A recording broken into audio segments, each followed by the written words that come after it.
I watched the whole 1 hour of Apple event, so you don't have to. Today we will talk about what Apple launched in their launch event and compare them with previous gen products. Hello everyone, this is Nixan, your favorite tech YouTuber, and let's get started. Apple launch events are always awesome. It is always the high budget and high production ones. The drone shots and seamless edit makes it more interesting. But today we will be talking about the products that Apple launched in the launch event. Apple mainly launched 5 products: iPad, iPad mini, Apple Watch 7 series, iPhone 13 and iPhone 13 Pro. Let's start from iPhone 13.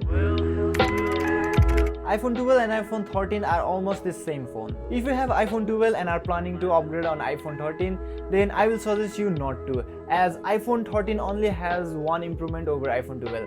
That is the latest chip, Apple A15 Bionic chip. Just for the processor, upgrading over that phone will be useless. Also, the battery has been little improved, but not much though. Otherwise, every other specs are same. There's not much to talk about iPhone 13, so let's go over iPhone 13 Pro.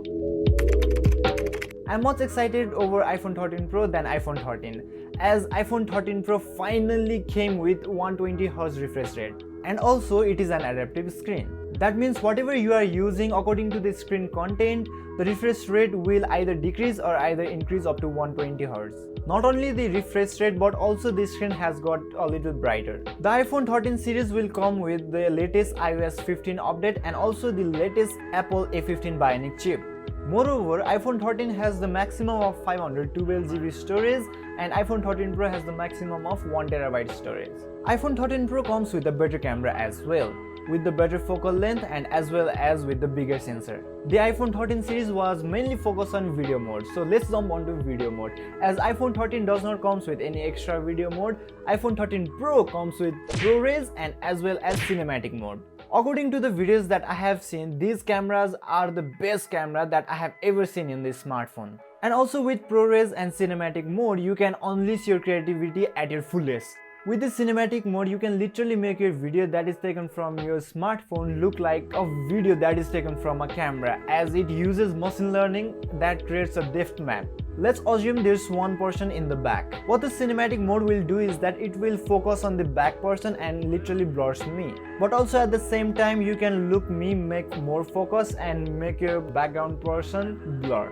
With the ProRes mode, you can shoot from your smartphone and import your video towards the video editing app, and you can change the color and pretty much everything in the video. It works just like the raw footage from the higher end camera. Another huge upgrade over iPhone 12 Pro is that it has significantly more battery. That can give you about 22 hours of multimedia time as stated by them.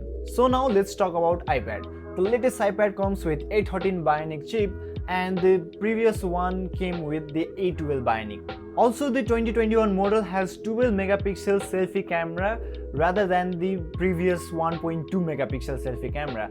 That was horribly bad.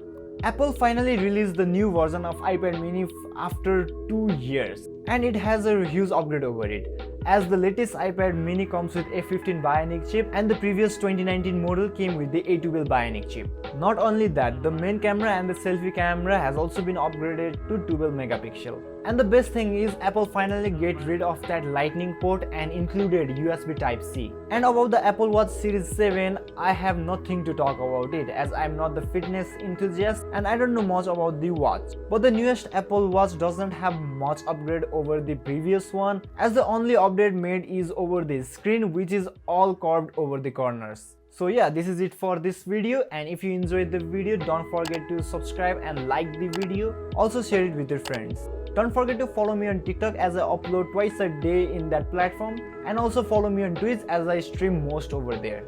I will come back with more tech reviews, setup updates and more informative videos.